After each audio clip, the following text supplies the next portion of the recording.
I want to be clear about what we're talking about when we talk about misogyny. And misogyny, in and of itself, the word, Madam Speaker, is not unparliamentary. It is a word. It is a thing.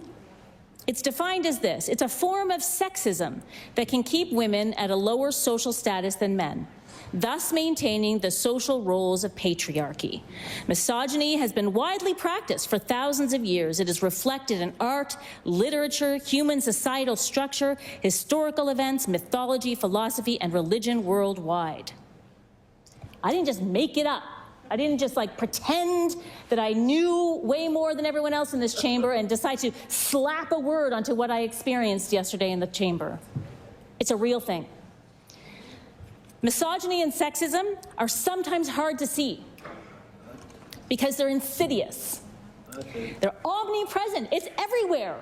We're so used to it that we don't even notice when it's happening, Madam Speaker. And that's because of misogyny. It's because patriarchy. It's because of all of the reasons. It's colonization. It's the things that have created our society in the way it is. And this budget suffers from it. There is not a woman on this planet who hasn't in some way experienced it.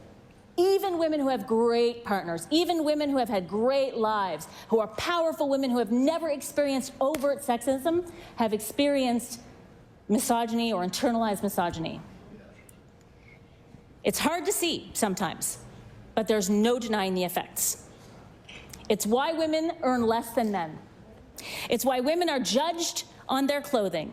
It's why women are judged for their career choices, or for even choosing to have a career and not stay home and take care of the kids, or, Madam Speaker, to stay home and take care of the kids and not have a career. Basically, women can't get any of that right, ever, according to someone.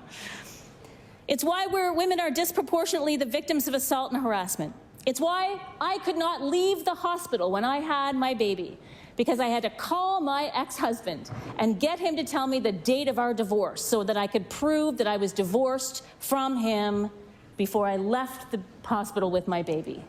Come on, Madam Speaker. It's why we constantly second-guess our instincts and ask, oh, was that okay after I speak or say something that I really believe in? Do I look okay? Was that okay? Oh, I feel a little fat today. It's why we're told to smile more. It's why we question the merits of it's why when we question the merits of a powerful man's policy decision, that powerful man will call us negative and question our reputations rather than engage in the merits of the arguments.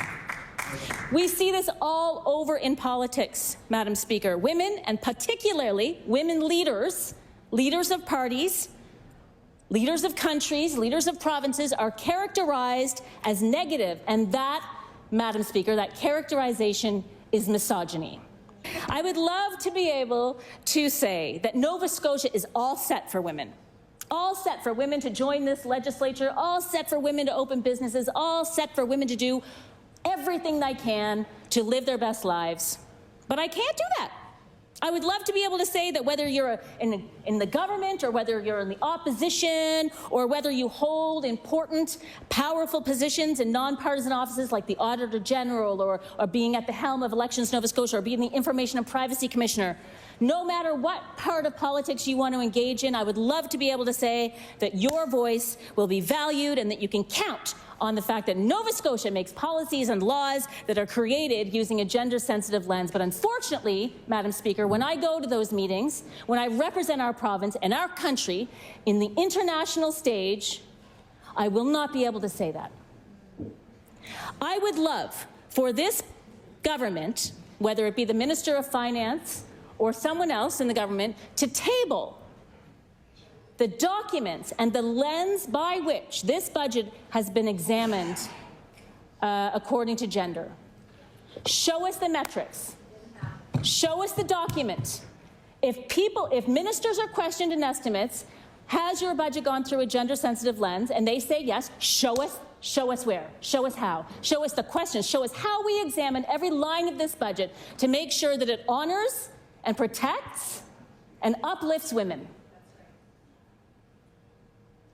There should be nothing less in this chamber. and we should stop being misogynist. Thank you.